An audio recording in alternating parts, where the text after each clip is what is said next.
Thank you for coming tonight. We apologize for being late. We had a building tour we had to complete for the high school, but we're here now. Turn on the microphone. Here. Sir. Here.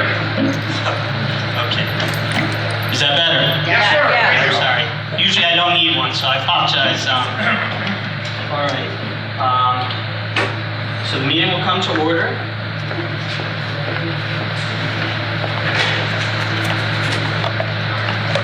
And the time is 7:10 p.m. It's our regular meeting, Board of Ed. Please join me in rising for the Pledge of Allegiance.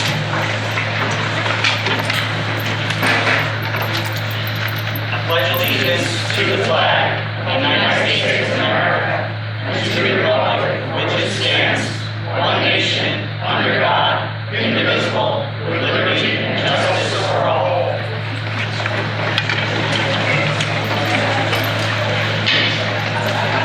All right. We have an exciting presentation from BOCES next, but before we get to that, the board would like to share a statement with the public on the recent events regarding the superintendent. The members of our school board are volunteers who are committed to helping our community's children pursue academic achievement in a safe and positive learning environment. We are not controlled by any special interests or social media groups on either side of the political aisle. Our only interest is doing what's in the best interest of our district students. This board is committed to respecting the personal privacy rights of all employees, including the superintendent of schools, with respect to reasons underlying employment decision-making. Our position in this regard is consistent with the practices among boards of education in general and other governmental bodies. Nevertheless, we want the public to know that the board and the superintendent were represented and advised by their own legal counsel in the negotiations that led to the terms contained in the superintendent's employment separation agreement. We condemn the rumors that have been spread online and in the media by a few people about what might have prompted the board's decision to enter into the agreement, because such rumors shed a poor light on our school community and detract from the important work of educating our district's children. We also strongly condemn the posting on social media and websites of photos showing board members' families, including their children. Personal attacks that draw the families of school officials into school-related disagreements are beyond civility and should be self-regulated by the sensibilities of those who consider making them.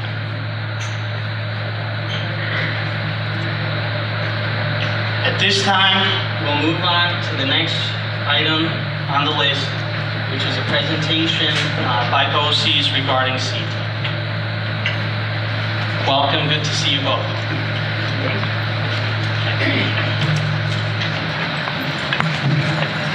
Good evening. Thank you for allowing us to present some information about the CTEC program.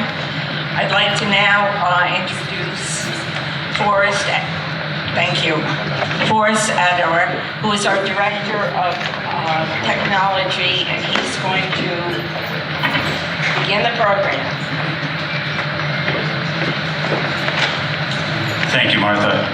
Again, I'm Forrest Adler, Director of Technology at Orange Ulster BOCES. We are just waiting for the screen to come down here for a moment, so just give us just a moment here. While we wait, though, our career and technical education program is one that augments the education opportunities of the students of the Florida Union Free School District. So hopefully you'll see some of the opportunities that we provide additionally for those who choose it.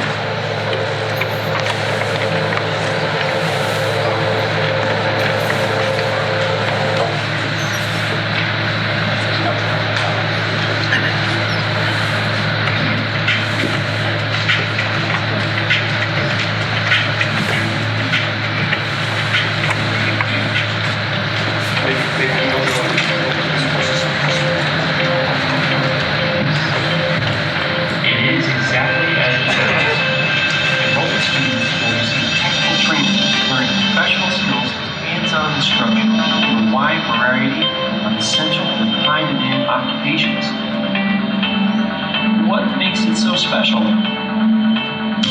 Number one, this education comes from real professionals using real equipment in real-world environments. This is a real opportunity. It's highly unlikely that in your lifetime you will ever be offered something like this again. Number two, while attending these courses, you will not only be gaining credits towards your high school diploma, but you can also earn credits towards college and receive national industry certification and professional licensing. Number three, as if that weren't enough, students will also participate in work-based internships and apprenticeships that involve community service projects, competitions, and clubs. Now that we see how awesome CTE can be, let's see what courses they have to offer. Courses are categorized into 12 different career academies, which break down into 34 focused courses. And they are: Appearance Careers Academy has 2 programs, cosmetology and aesthetics. Construction Careers Academy offers 4 trade-based programs: carpentry, electrical construction, HVAC and plumbing, and welding. Culinary Careers Academy has 1 focus program, Culinary Food Trades. The Education Careers Academy offers 2 programs, one in Early Childhood Development and Care, and the other in Education and Management.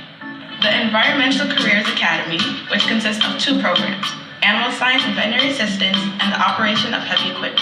Health Careers Academy is CTE's largest program, offering 7 specialized programs: Allied Health Assistant, dental assistant, EMS Technician, exercise science and sports medicine, Nurse Assistant, principles of health occupations, and Pharmacy Technician. Security Careers Academy includes 2 programs, Fire Science and Law Enforcement. STEM, Science, Technology, Engineering, and Mathematics. This academy offers 4 programs: Computer Networking, Computer Programming, Engineering Design and Architecture, and Mechatronics and Robotic Engineering. Transportation Careers Academy includes these 3 programs: Auto Body and Restoration, Automotive Technology, and Aviation. Digital Arts Career Academy offers 3 programs: digital design and advertising, digital filmmaking and post-production, and fashion interior design. Not bad, right? Look, whether you're just testing the waters or getting an early jump on your destined career path, OU BOCE's CTE division is committed to your enlightenment. And through actual real-life experience, you can make your visions of the future a reality. Applications for CTE programs are available at your school's guidance office, and with the help of your school guidance counselor, you'll be on your way.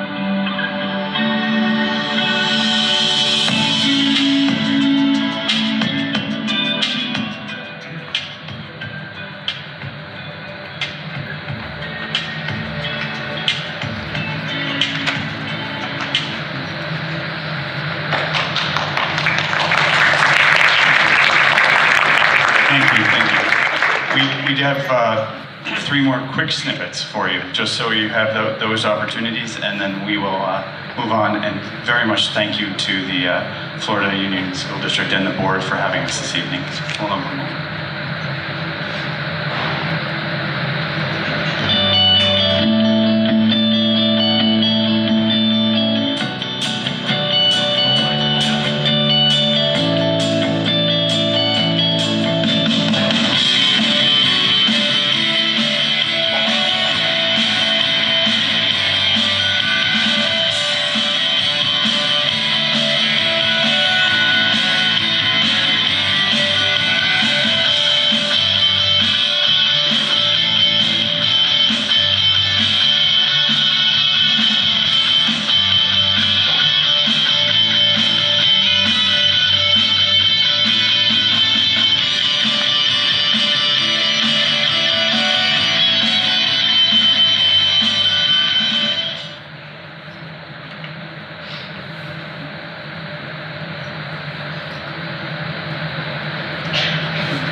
your dental instructor for the 2-year journey. Come join me in Dental Careers. The dental program is a competitive and challenging program designed to prepare the students for a popular and growing profession where they can obtain a dental assisting job after graduation. Through hands-on experience, students will master the craft of four-handed dentistry, taking digital x-rays, taking impressions, participating in whitening procedures, infection control and sterilization, and so much more.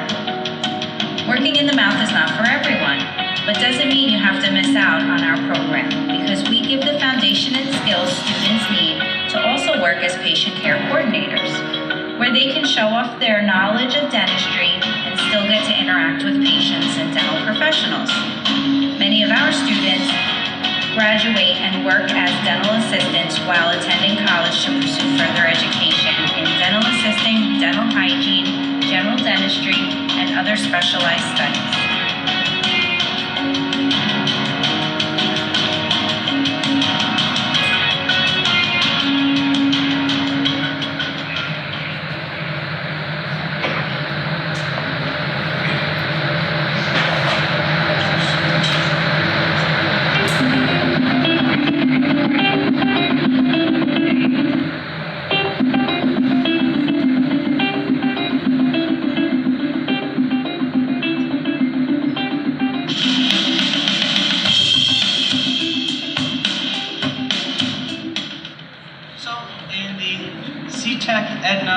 Engineering and Design and Architecture class. We have a 2-year program. We have an architecture program and an engineering program. During the engineering year, we go through the design process. We talk about materials, we talk about properties, and we talk about design in general, where we figure out what makes a product and what makes something good and what makes something bad. So we'll go through things like designing puzzle cubes in the beginning of the year to understand the software. To the end of the year, we might be designing furniture, you might be designing prop replicas for movies or games, to other things. And we're really open to people bringing in different designs and things to actually create. Because we have 3D printers, we have CNC mills, we have laser cutters to produce all the cool stuff that you guys come up with. During that year, we use Autodesk Inventor, which is a full 3D engineering software. In the architecture year, we're using Autodesk Revit, and we go through everything from site surveying to designing structures, doing interior design, to doing exterior design, and building things. So we'll learn how to build a house, how to do room layout, how to design even tiny houses and things like that. We'll even try to team up with some of the construction programs that we have here to build some of the designs we come up with. In my opinion, I would suggest doing this for anybody that's like interested in like engineering and architecture itself, to further themselves in the career before they go and start doing it.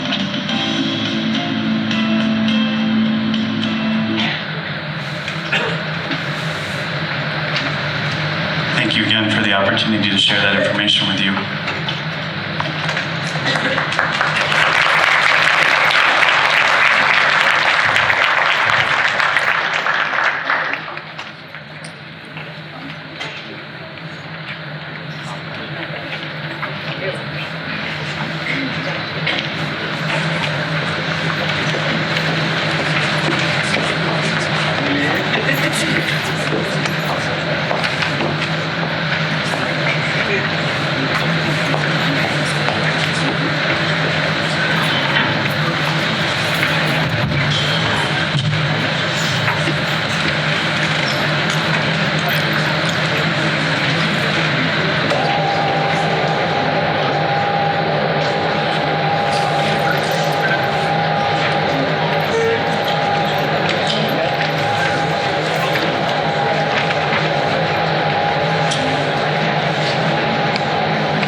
To our friends at BOCES for that very interesting presentation.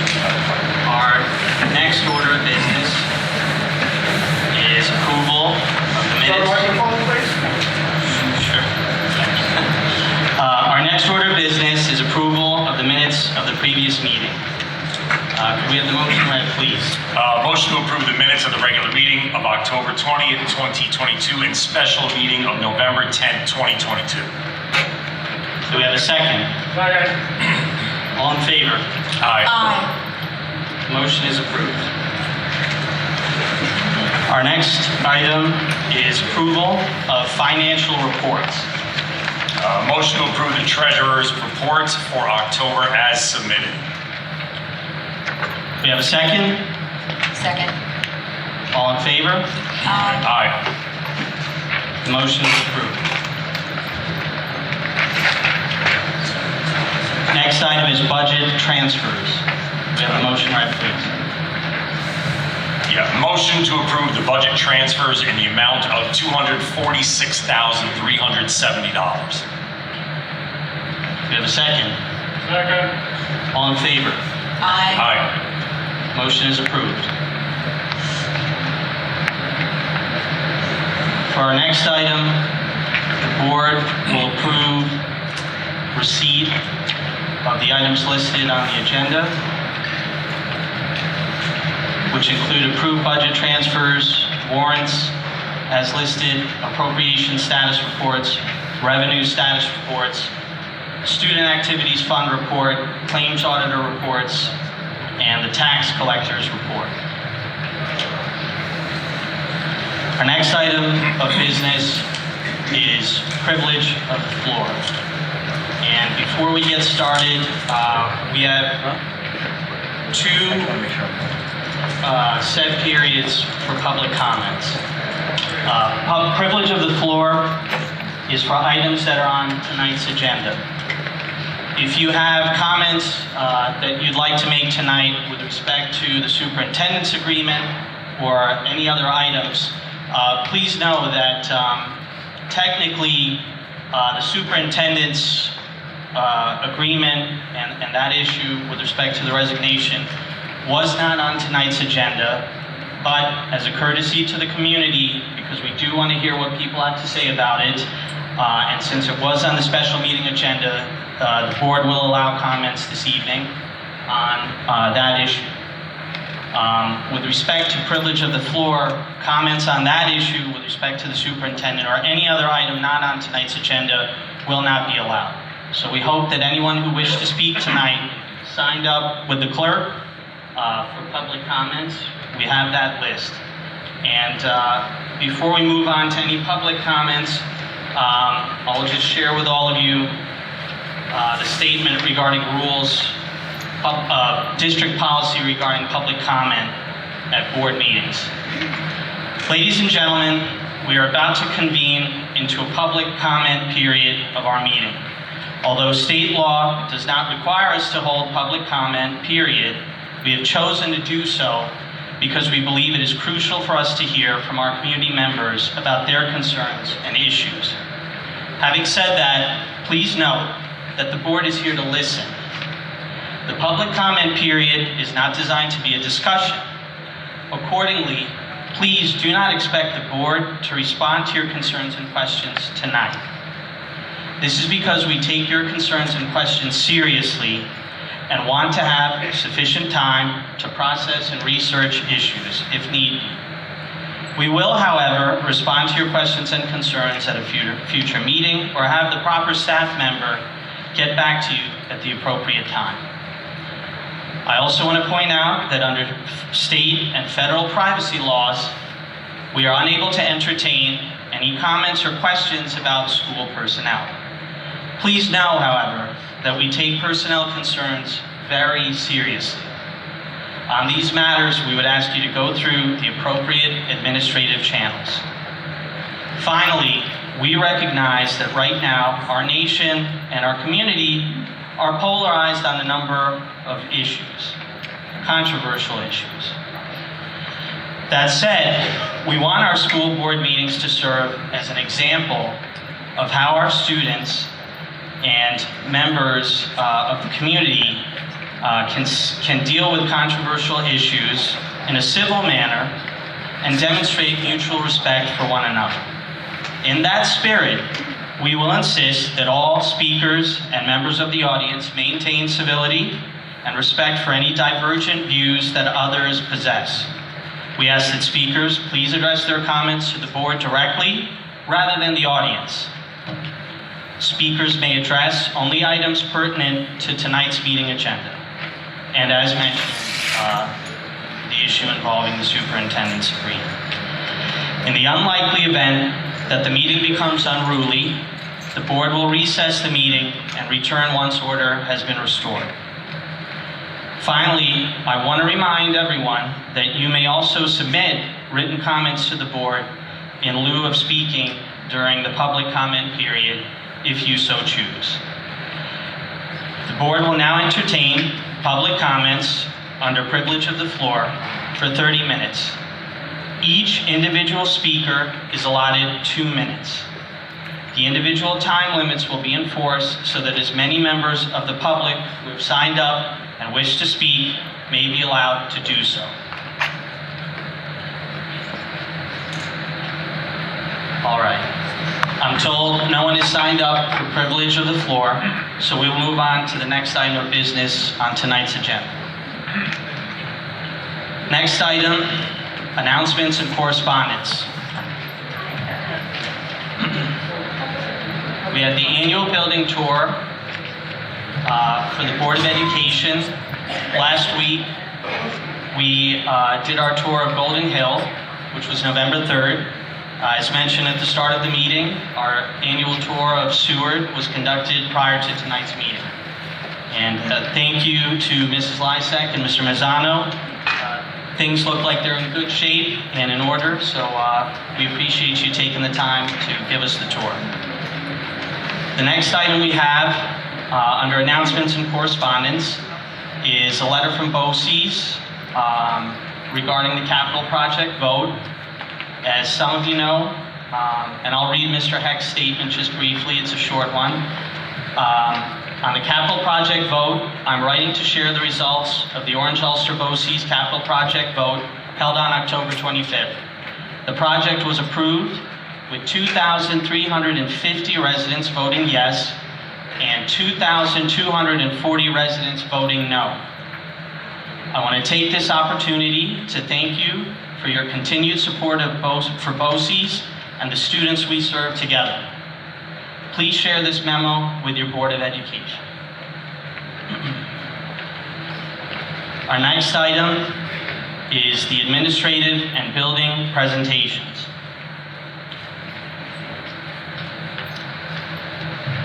All right, good evening, everyone. The principals have asked me to share some information with some exciting things that have ensued in their buildings in the last few weeks or within the last month. Starting off with Golden Hill, they had an event that was supported through the local food pantry with the Youth Ending Hunger Club. The students engaged in stocking shelves and they donated food for families there. So kudos to the Youth Ending Hunger program for what they did for our local food pantry. There was a kindergarten Thanksgiving show. Parents and families overheard their children singing thankful songs, and afterwards they had an opportunity to create a turkey and leaf craft, which sounds really neat. So thank you for sharing that, Mrs. Lysak. Also, it seems like turkeys is a theme this month, so with that said, students enjoyed a story walk, which was a story of Catch That Turkey, and that was done in partnership with the Florida Public Library, always a great supporter of our school district. At Seward, they celebrated Red Ribbon Week, and the SS Seward PTSA was crucial in that event. They really did have a variety of events throughout the entire week. Students were able to sign a pledge. There were sunglasses. Everyone had red sunglasses on for the entire week just about. And there was also other swag that was produced as a reminder to really live a drug-free life. ADAC, which is the Orange County Drug and Alcohol Abuse Council, they partnered with the district and they held a hidden mischief program. Some of you may have been there that night to observe what that looked like. It was a great program, and it was very well attended, and those that sponsored the staff from ADAC said they were really impressed with the parent engagement that we had here. They had lots of information out, and people were really engaged in checking out that information. Our administrative team and members of the Board of Education attended an event hosted by Orange Ulster BOCES. It was an active shooter hostile event training session, and it was also a demonstration. So there we had the opportunity to gain some insight. We have some information that we brought back to the district. We have some fresh ideas, and we made some really good connections there as well with different municipalities, different law enforcement agencies, and other school districts that are looking to lead and learn together in this area. So a follow-up to that is a reunification session that's planned in January, and members of our team are planning to attend that as well. And then lastly, both schools honored veterans during Veterans Day. And at Golden Hill, they had an inaugural event. It was their first annual coffee and donut event where 5th grade students had the opportunity to talk with veterans and really listen and hear some of their stories. It was a real tribute, and Mrs. Lysak writes, "Thank you for your service." So any veterans that were there and attended that, we appreciate you. At Seward, there was a flag raising ceremony. This is an event that's been going on for many years for those of you that have been here. And there are flags that line the driveway, there's donations that are made, and really it's meant as an honor to the veterans that we have here. And there were veterans that were able to speak at the event and also provide some insight and information as to their experiences that they've had.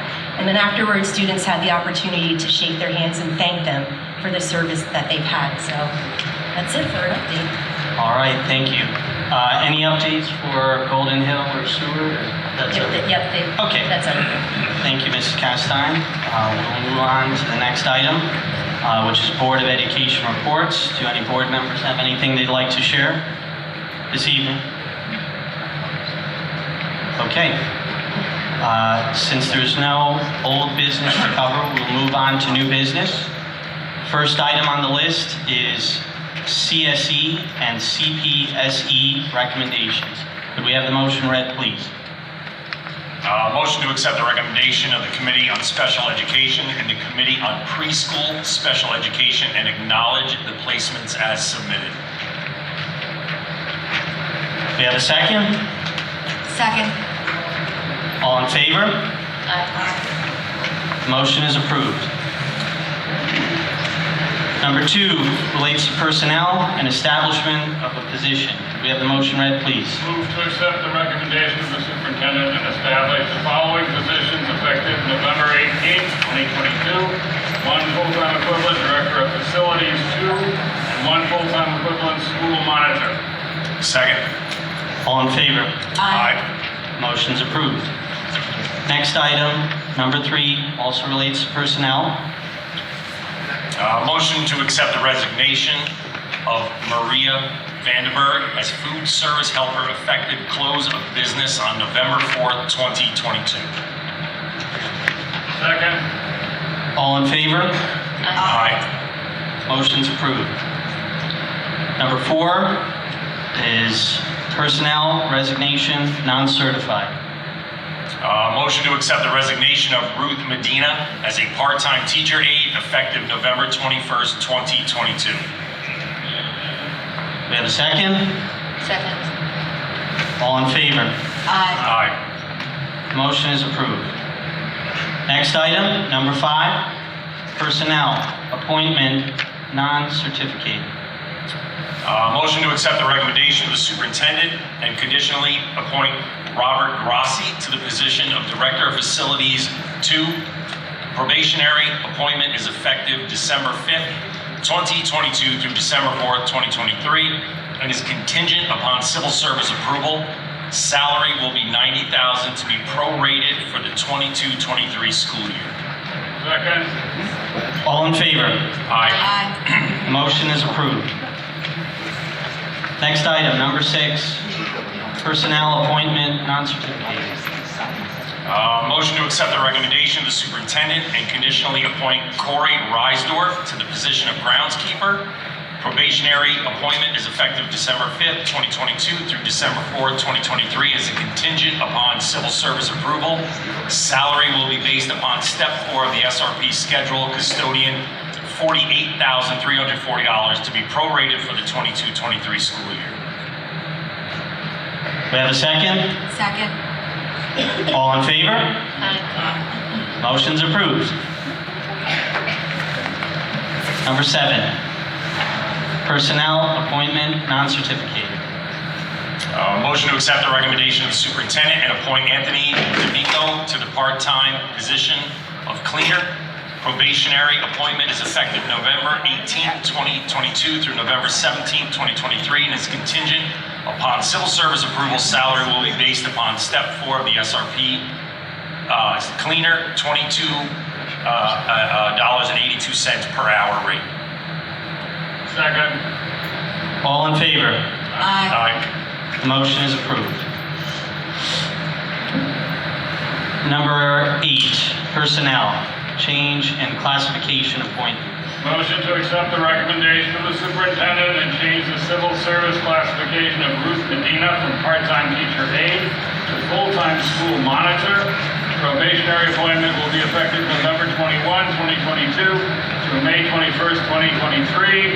Salary will be based upon step 12 of the SRP salary schedule. Aide monitor, $32,118 to be prorated for the 2022-23 school year. Second. All in favor? Aye. Motion's approved. Number 9, personnel, appointment of mentor. Motion to accept the recommendation of the superintendent to appoint the following mentors for the 22-23 school year. Noreen Meehan for Ruth M. I'm sorry if I get this wrong. M. Ambrosatos. Second. All in favor? Aye. The motion's approved. Number 10, substitute appointments. Motion to accept the recommendation of the superintendent to approve the following substitutes for the 22-23 school year. Non-instructional appointments are contingent upon civil service approval. The names are Kimberly Signorelli and Mark Skinner. Second. All in favor? Aye. Motion's approved. Number 11, athletic table substitutes. Motion to accept the recommendation of the superintendent to approve the following athletic table personnel substitutes for the 22-23 school year at a rate of $42 per contest. Gina Emanuel and Jay Whitmore. Second. All in favor? Aye. Motion's approved. Number 12, leave of absence. Motion to acknowledge an FMLA leave of the following employees. The FMLA leave will run concurrently in the event that any other paid contractual leave is utilized. The leave dates may be amended as necessary due to the unforeseen circumstances. Jamie Van Horn, December 5th, 22 through on or about June 16th, 23. Michelle McPhillips, December 16th, 22 through on or about January 30th, 23. Second. All in favor? Aye. Motion's approved. Number 13, authorization to solicit bids for 2022-2023. Motion to authorize the solicitation of bids for the 22-23 school year, SS Seward graduation tents and chairs. Second. All in favor? Aye. Motion's approved. Number 14, Motion to authorize solicitation of bids for general material, supplies, repair, maintenance services, and professional services for the 2023-24 school year as submitted in the agenda. Second. all in favor? Aye. The motion is approved. Number 15, authorization to issue request for proposals. Motion to authorize the issuance of a request for proposals for school bus transportation services. We have a second. Second. All in favor? Aye. The motion is approved. Number 16, sewer contract renewal. Motion to approve the contract with the Village of Florida for sewer services to Golden Hill Elementary School at an annual cost of $33,000 for the period from January 1st, 2023 through December 31st, 2021. Second. All in favor? Aye. Motion's approved. Number 17, policy revisions. Motion to adopt the revisions of the following policies: 9501 and 9501R, non-aligned administrative personnel compensation and benefits policy and regulation, as submitted. Second. All in favor? Aye. Motion's approved. We're on to future agenda items. And it looks like we have just one item there. Future item will be approval of corrective action plan to the external auditor's report. And we are on now to public comments. I'll just remind everyone of what I read before. We want to hear from everyone. We'd like to keep it civil. Because of the crowd we have and the number of people that would like to speak, we will have to enforce the 2-minute rule this evening so that everyone has a chance to speak. Could I have the list, please?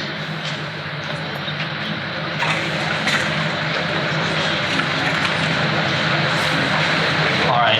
As mentioned at the start or earlier in the meeting, each speaker, we ask that you state your name clearly and your address, and you will have 2 minutes to speak. We have a timer here. When you hear the timer, we ask that you please stop so that the next person waiting will have their turn to speak. And as discussed, the total for public comment this evening, in order to get to all the business the board has to conduct, will be 30 minutes total. Our first name on the list is Julia Seed.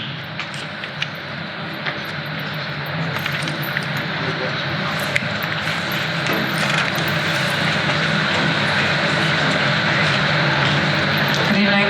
My name is Julia Sieb. I live in Eden Hill Road in Florida. And I just wanted to make a quick comment about what you've said before. I appreciate what you said about the division and about not spreading rumors. But I wanted to address some of the rumors from the view of the community that I've come across, and just to make a statement from me as a member of the community. So there's a lot about, mostly online, talk about this book challenge and about homosexuality, transsexuality. And I don't see personally how that relates at all to the resignation of the superintendent, which those two gets conflated for some reason. So I'm the one who filed the challenge for this book. That was last year. That challenge has been since resolved. The committee has decided in favor of the book staying in the library shelves. So I don't see how any of that is related to the resignation of the superintendent.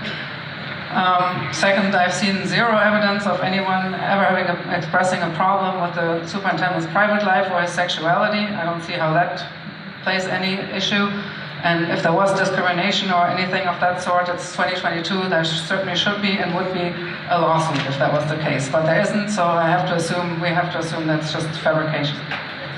So the main issue for the community, as I see it, was that a new superintendent came in and he had an ideological agenda. And that was a concern for many people in the community, including me. I'm an atheist. I would have the same exact problem if a Christian fundamentalist or anyone else from any religion came in and wanted to install their worldview into a public school. That is a major problem, and many people saw it as that.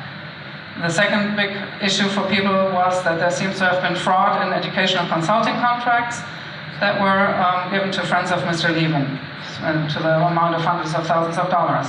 So those contracts apparently lacked the crucial language that was required by New York State to be in those government contracts. And they have never been reviewed by the district lawyer, Mr. Shaw. So that is a major problem. That is fraud. That is fraud that endangers the student safety, and I think that should be addressed. Your time is up. Thank you. Thank you. Number 2 on our list this evening is Daniel C. Please come forward.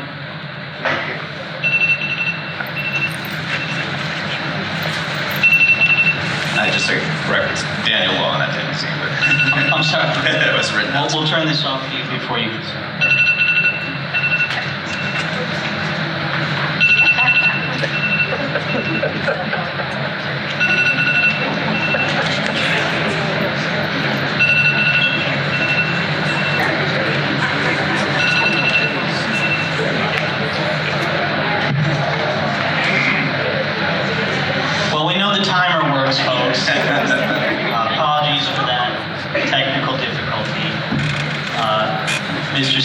you'd like to go. Are we ready? Please. Yeah, again, it's Mr. Long, but Oh, I'm sorry. Thank you. And so I'm here mainly in a show of support for our board here. I've heard again a good confirmation of your statement that you guys are conducting business in the best interest of the community, best interest of our children in a very professional manner. And I just definitely would like to express my view, my support, and thanks for doing that. When I look at all the rumors out there, all these allegations that are being put out there, many of them by outside groups that come from outside the community, that style themselves with names such as Defense of Democracy, I wonder they should take a look at their name, because this board is a democratically elected board with record turnout and enthusiastic support of the community. It is representing the community and following the views of the community. And for outside groups to come in and throw out slanderous allegations that somehow the sexuality of the superintendent or many other things played a role with bigotry and hate in this district, in this community. I've lived in this community almost 10 years, 13 years actually, and I've always wanted to be a very loving, open place. We welcome everyone here. We're glad that many people came from the outside to see it, but see it for what it is. And to give credence to those kind of rumors, it hurts me. And I've been following this issue for over a year now, and I saw not one instance of any bigotry, any homophobia, or any reasons why the community was upset or concerned with what was happening with the previous board, with this previous superintendent. Zero at all, anywhere. And I'd like to say, again, thank you for conducting this in a professional manner and having the best interest of our children and community at heart.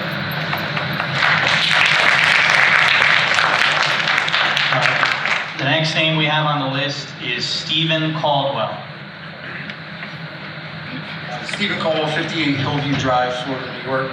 Just very briefly, just want to review, we mentioned elections just now. 2 years ago, Mr. Redmond and Mr. Sherman were elected. 264 votes were cast. 73% of those were yes. 85% of those actually went to Mr. Sherman. He actually got more votes than the yes votes were. Mr. Redmond got about 69.3. Last year, record turnout, 798 total votes. 448 were yes, 350 were no. The budget only passed by 56% yes. That's an important, because we'll get back to that in a second. Both years, the budget went up about $840,000. Of those votes, Mr. Redmond, or Mr. Andrade, I apologize, got about 53% of those votes, 424 out of 798. Ms. Gorkos and Ms. Hill, somewhere just slightly lower than that, a little bit below 50%. You do represent all of us, and I appreciate that. It's a thankless job. I think I've come up and said before, this is a thankless job that you guys have to do. In the buyout for Mr. Levin, the money that I can add up is $288,145.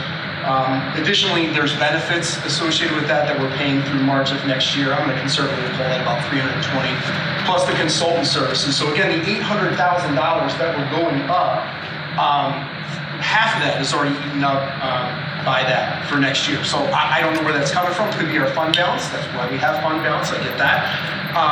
But I'm just concerned where that's coming from.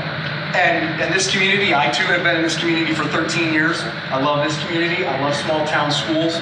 But there are people on both sides of this issue. And you all are going to lead the way going forward. The concern I have is right now I didn't see an interim superintendent. We're going to have our administrators are going to be working harder and overtime because there's not somebody there to help them with that position, but that would cost more money on top of that as well. And at 58% passing, yes, we had a lot of people show up. We had 5 times as many no votes. And if we have to go over the tax cap, 56% isn't going to cut it. So I would like to know where we are going forward, what your plan and vision is. Thank you, Mr. Caldwell.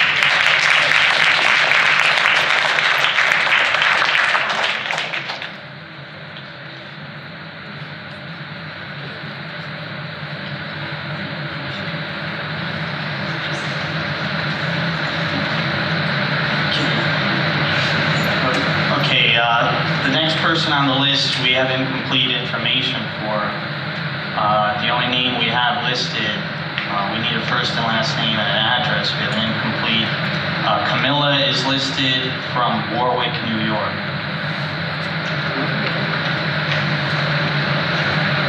Okay, we'll move forward. The next person on our list is... No, sorry. Cricket Carey is next. Please come forward.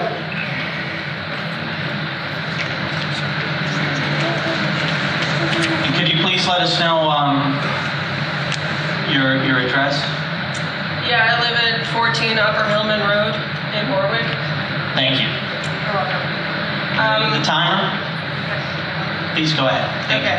Hi everyone, my name's Cricket and I'm a sophomore here at SS Seward. I'm deeply saddened by the loss of Mr. Levin as my school superintendent, but I'm here tonight to focus on the light I can make of this situation rather than making a negative and useless impact. When the School Board of Education goes to search for a new superintendent, I want to make a few suggestions as to character traits and goals that replacement should obtain. But I also understand that finding a superintendent is never an easy task. I suggest and would love to help form a consensus building for parents, students, staff, and board members to form as a committee to be used in searching for the absolute perfect superintendent for our school.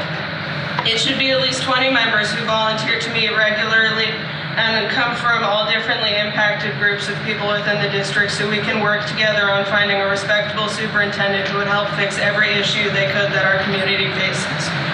Teachers who feel they aren't paid enough, parents of special ed students, students who have been bullied or mistreated in school, all of these are perfect examples of the kind of people we should hire because they're the ones who have the ideas as to how we can improve a community over time.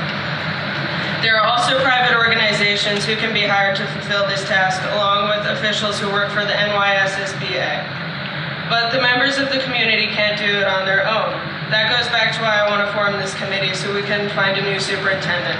I also understand that finding an official new superintendent to be hired might not even happen within this school year, but we could always hire a temporary interim to function as a sort of substitute. An ideal superintendent or interim makes their community feel included and respected and is always open to new ideas coming from anyone. Their number one top priority should always be making sure their students feel safe in school, completely regardless of who a child is, their background, or identity or beliefs. As long as that student feels safe, included, and respected in their school, the superintendent is doing their job. Thank you, Cricket.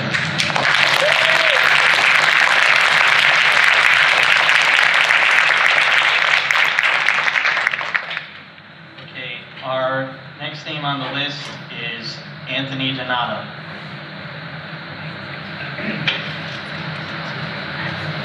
Good evening, Anthony Donato, 5 Kings Court, Warwick, New York. Good evening, community members, visitors to our community, school board, thank you for doing an amazing job. Mr. Levin has been a vengeful leader since his arrival 15 months ago.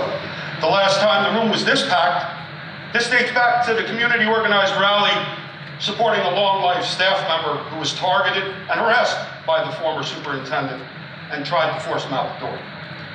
The time predating that was one whereby 2 Florida union-free school district officers had to report to the board meeting after Mr. Levin confiscated the packets that were prepared by the community for the community and refused to return them because they contained inconvenient images of a book that's in the library, very controversial book. Mr. Levin was even belligerent with the local police department that evening. Mr. Levin spoke of equity and inclusion while posting hateful rhetoric to his Facebook page about the white Christians as pervasive and vowing to do everything he can to use his position of power to use public schools as means to indoctrinate children to his unfounded divisive delusions.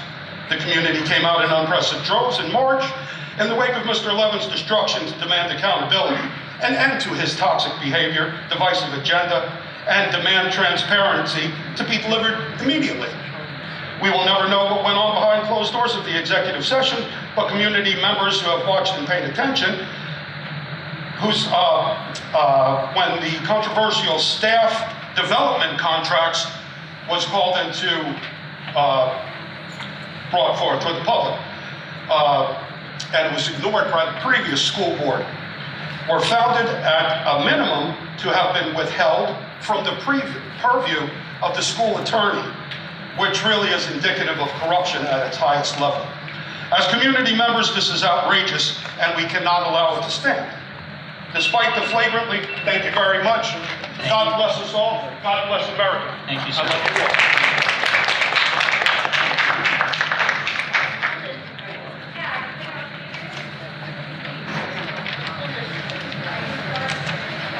Are you asking everyone the same question?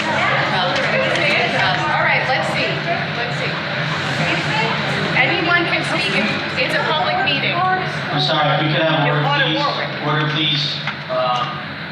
Camilla is here and would like to speak. Camilla, if you could please come forward now.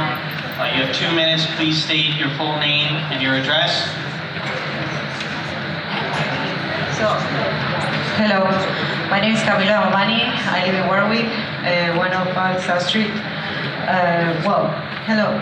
I'm here to speak up for Moms of Liberty, which is a group formed by parents spanning across political, racial, gender, and cultural lines. For example, look at me. I'm an indigenous woman of color who is also an immigrant and a mother. And yes, so no, this Defense of Democracy group that was created like 3 months ago. I guess this is in response of Moms of Liberty. What is Moms of Liberty? So, this is a grassroots organization that was put together by people of our community during the pandemic. Yes, during the pandemic. I don't know if you all remember what happened. The government overreached our rights, obligating our kids to wear a mask, obligating our kids, like my son, a person with disability, who wouldn't comprehend that he wasn't allowed to even hug his friends anymore. He could no longer use his chewing necklace device for sensory purposes because he had to wear a mask. So even though the CSE had an exemption for him, he wasn't allowed to when I applied for it. And not only that, so I just want to say that, so I don't know if you all remember that. So that was why that group started. So people and parents started getting together. And what's happening now is that in our school boards, more people are becoming active in the school boards elections than before. So yes, more people are participating in democracy. Now, we have a wider spectrum of people involved in these decisions, from stay-at-home moms, firemen to teachers. Before, normally it was all a small group of people related to administration work, non-profit or political organizations. Now we have representation that better reflects the actual community. I think that what we have here now is more democracy, more involvement, more information, and more parents getting involved. Time is up. So, yes, and all these people here is like... Time is up. Time is up. Thank you.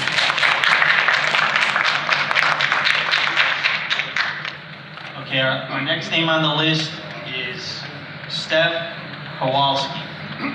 Please come forward.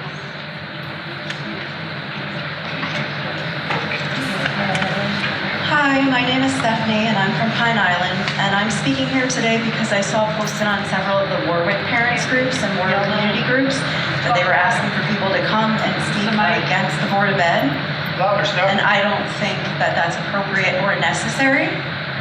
I think at this day and age, especially with a group called Defense of Democracy, they should realize that in May, you guys had such a huge turnout of the community members to come and elect the board that you have now.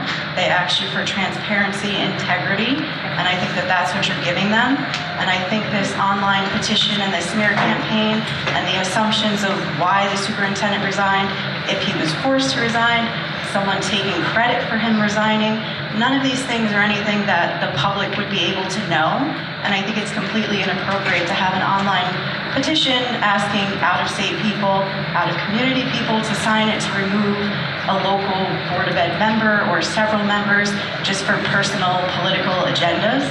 I think the whole situation is inappropriate. I think you guys are doing a good job, and I think with your next superintendent, maybe you can have a better process in vetting the candidate.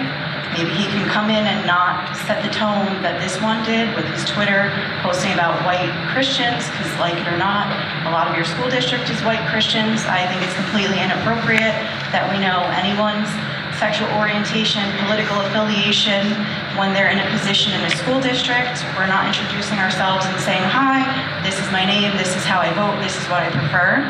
So I really don't think anything was done in a bigotry manner.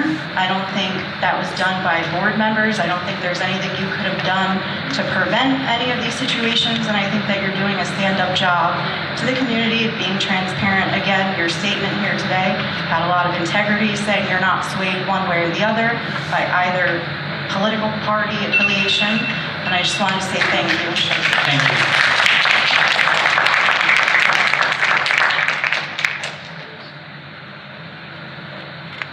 Our next name on the list is Tracy Stroh. If you could please come forward.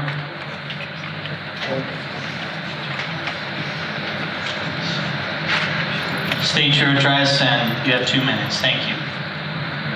Thank you. Hi, my name is Tracy Stroh. I live at 180 Country Club Drive in Florida. When Larry Levin was hired, I was delighted to learn that he was a former colleague of a family member who glowed about his leadership and told me outright what an absolute asset he would be to our schools. At the same time, I did feel a quiet, deep down sense of worry that the political climate here wouldn't be kind to him because he happens to be a gay man in a same-sex marriage, something he never felt the need to keep hidden, nor should he, nor should anyone, anywhere. I introduced myself to him soon after he arrived, and in our initial conversation, he emphasized how warmly he'd been accepted and welcomed by the school board consisting of John Redmond, Sue Wheeler, Meg Skombick, Colleen Connolly, and Robert Shortman, as well as by the faculty. So it seemed like the best was yet to come, and I hoped my quiet, deep down worry was for nothing. But it wasn't for nothing. And what developed was worse than what I could have imagined, because a handful of very loud, very toxic voices swiftly created an environment that became so hostile and poisoned that no self-respecting professional would ever be able to carry on and thrive within it. I have seen a flood of social media hate posts targeting him, insinuating everything from improper behavior with students, to embezzling, to Marxism, to anti-white racism, which is not a thing, and to everything in between, all without a shred of evidence or merit. I'm ashamed that this has happened in my town, and incredibly sad that there wasn't enough of us on hand, loud and proud and organized enough to prevent it. The good news is that this has changed, and many of us have been shocked out of denial and into awareness so that nothing like this will ever happen again. Not on our watch. Thank you, and good night. Okay. Next name on the list is Caroline Hanna. Please come forward and give your remarks. You have 2 minutes. State your name and address.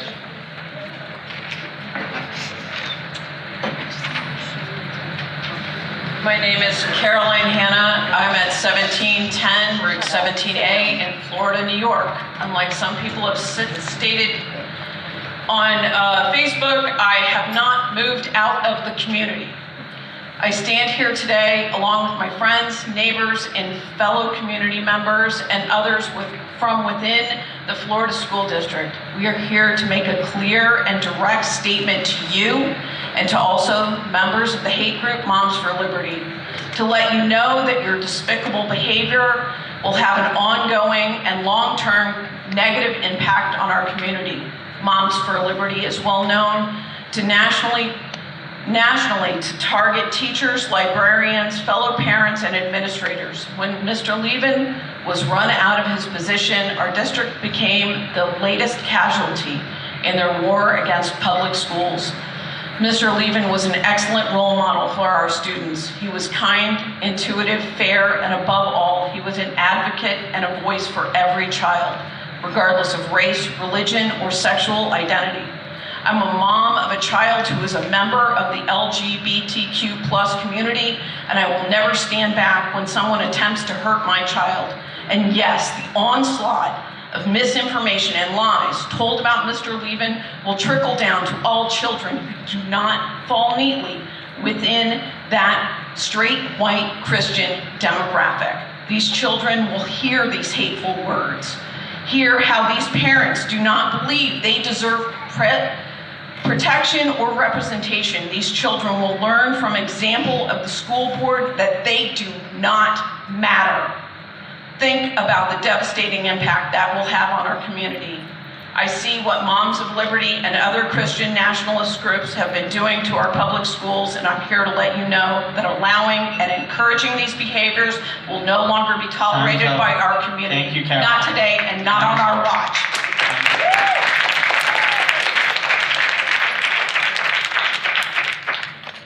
Our next name on the list is Nicole Gregan. Please come forward. Give us your name and address, please.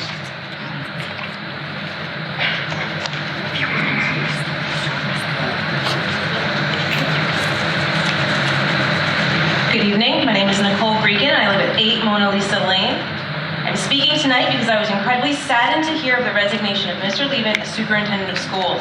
I have heard rumors as to the true nature of the resignation, and if true, I am dismayed that this is the experience Mr. Levin received in my community. However, I'm not here to address rumors, but instead to share my experience with Mr. Levin so the board can take this into consideration for searching for a replacement. 2 summers ago, I was able to attend Mr. Levin's workshop, which looked to gather parent feedback on the future of the staff at our schools. During this meeting, I found him to be a genuine leader, his open approach, engaging questions, and overall method based in research. It was clear that his ultimate goal was one of including as many voices as possible. It is unfortunate that although given the opportunity to actually be heard in a productive manner by Mr. Levin, the parental turnout to this discussion was abysmally low. It's easy to find people with opinions on how they think things should not be done. It's much, much harder to find people who will actually come prepared with potential solutions and willingness to see those solutions come to light. Even more rare is a leader who not only has solutions, but a willingness to hear and incorporate what other people think in order to ensure the best outcomes possible. In my experience, Mr. Levin was one of those types of leaders. I also watched him sit here with great poise and restraint as he was personally attacked when the topic of his salary increase came up for discussion. Good leaders are those who can remain calm and composed under stressful circumstances, and Mr. Levin was certainly showed those traits that day. I look to you, board, at this juncture, as we all do. Here's your opportunity to show those of us that you serve, all of us, those who did and did not vote for you, that you will be active in your work to understand and incorporate the opinion of the entire Florida School District community in the incredibly important decision of new superintendent. I look forward to providing my feedback in whatever manner the board sees most efficient, and I hope you will try to find someone that will bring. Thank you. Time is up.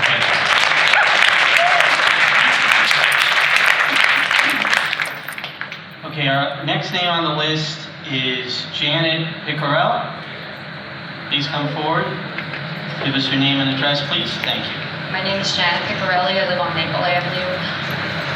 I would like to know what you are going to do going forward after what this community has been through. When I moved up here around 34 years ago, there was the question about whether the Florida School District was going to join with another community, and there was much discard at that time.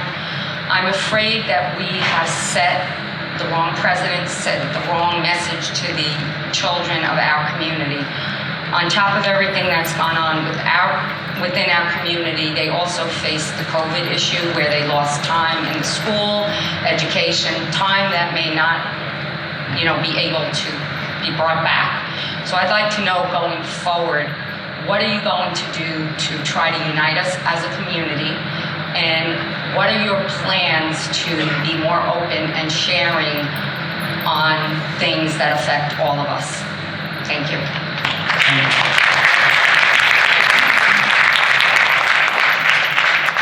Our next name on the list is Diana Patton. Please come forward, state your name and address.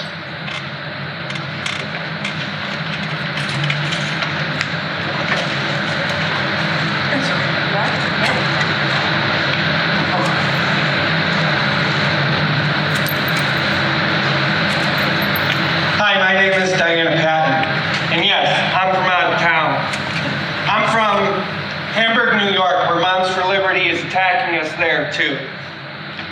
I spent 2 hours being attacked by Moms for Liberty out there being a transgender veteran, a disabled transgender veteran. Tuesday evening, the Berkeley County School District in South Carolina swore in the board members who were elected last week, 6 of whom endorsed the conservative active group, Moms for Liberty.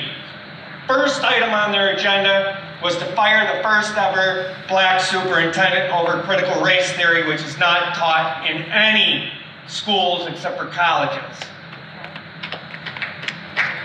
What do you do when you teach our future of our country that it is okay to be prejudiced, homophobic, racist?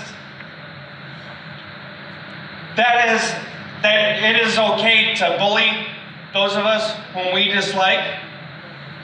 We have a saying in the military, not on my watch. This is not why I serve my country. I took an oath to defend our country from enemies, foreign and domestic. But where I stand, Moms for Liberty is one of those who are against our American way of life.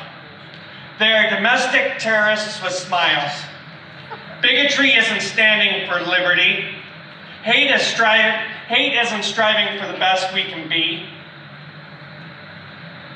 LGBTQ people, we exist and we live. We live and we will continue to live even when people put us in harm's way with hate and discrimination. We live tall even when people do not do the same for us. We can all do better and will do better. Thank you. Thank you.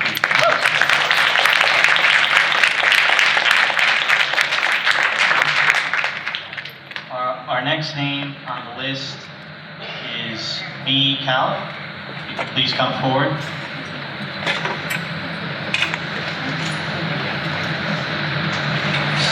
State your full name and address, please. Thank you. Hi, my name is B. Calip. I live at 1710 Route 17A in Florida, New York. Good evening, everyone. You may have known me as Katie or maybe even Kathleen, but my name is B. These past couple years have been a whirlwind for everyone. I personally have figured out many different things, both about myself and the world. One of these things is that I'm transgender. I use he, they pronouns.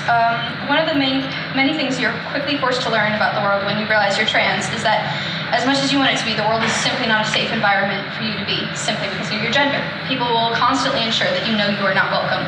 I know there's a lot of drama going on between the moms right now because of this issue. I am personally not involved in that. I'm here because of the bullying and harassment that I faced being an openly gay student in this school. And because of the harassment that I know openly queer students still face in this school. The actions of a certain group of parents are completely inappropriate. Queer students already have to deal with both constant oppression, both socially and systematically. These students deserve to be treated equally. The bullying they face deserves to be taken seriously. The environment that these parents are creating is not only unwelcoming, but furthering, if not encouraging, the oppression that these students have to face.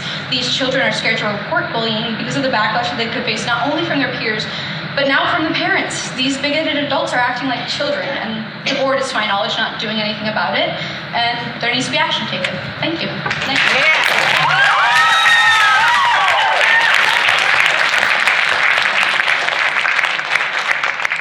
Okay, next on our list, we have James Meyer. Please come forward, state your name, address. You have 2 minutes. Good evening, James Meyer, Panel Lane, Florida, New York. We've been residents of this town for 28 years, raised our children in this town, and have always supported the Board of Education and the schools in this town. Current Florida budget is $24,384,000. You have obligated us to making payments to Mr. Levin over the next 60 days in the amount of $288,145. In addition, you're paying an employer health contract for up to 16 months, which I'm guesstimating based on employer benefits to be roughly $7,300. That's $295,445 of our taxpayer money. You have to hire a new superintendent. That's $260,100 because somebody will probably get a salary and benefits commensurate with his salary. The cost of the districts for that is $555,000. In addition, you have to conduct a superintendent search, which according to records of the state of New York run between $20,000 to $100,000. For school districts this size, let's say 20K. That's $575,000. Let's put that into terms for every taxpayer here. That's 2.36% of our approved school year budget. I ask that as an agenda item on your next board meeting, you be transparent and provide us a full accounting of what these costs are going to be and try and tell us, the taxpayers, how this represents the fiduciary responsibility of this board to the taxpayers of this town. Thank you.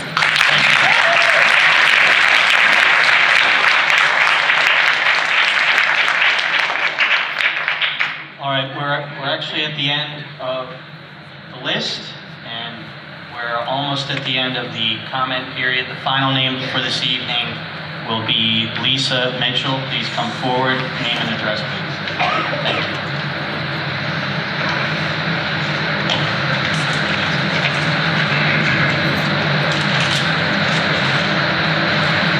Good evening. There's been a lot of energy, time, and time spent both on social media and a little bit tonight on what many people feel is an unfair departure of our former superintendent, Larry Levin. There's been even more speculation, assumptions, and misinformation about the reason which Mr. Levin submitted his resignation. I do not know that reason, and perhaps the biggest elephant in the room right now is, neither do any of you. You see, if there were indeed a case of discrimination against Mr. Levin in any way, a lawsuit would have been filed against the district. There have been absolutely no texts, emails, videos, posts, or anything of the like brought to our attention that would remotely indicate that Mr. Levin's personal life was brought up, criticized, mocked, or discriminated against in any way. Perhaps a factor of this decision was when the community was made aware of the price tag that came along with Mr. Levin's consultant buddies without any talk or track record of a benefit to the children's education, while well over $1 million of major repairs and safety issues were ignored. Perhaps, despite the intentional targeting and attempted removal of a truly beloved coach, he saw just how passionate and committed our community was for those who have made a significant positive impact on the students in the district. Perhaps he indeed saw there was an issue with his leadership in the district. During a double threat bomb shooting, Mr. Levin totally forgot about 20 students and 2 teachers locked in a room when he sent an email to the parents telling them everyone was okay. My son was in that room. Or when over a dozen of faculty members submitted their resignations within just a few months, and both principals in 1 week. Again, I don't know, and neither does anyone in this room. Sorry, I'm just turning the page.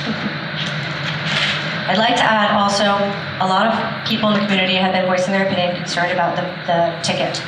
Superintendents in Warwick, for example, at one point, I believe they had to pay 2 different superintendents that had resigned for a period of time.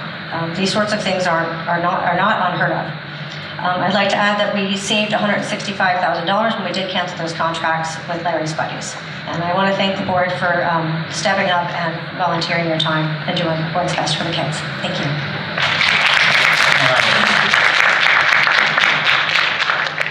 That concludes public comments for this evening. I want to thank everyone who spoke this evening for sharing your viewpoints. I want to thank everyone who spoke this evening and the members of the audience for conducting yourselves in a civil manner so that we could get through all of the comments everyone had to share.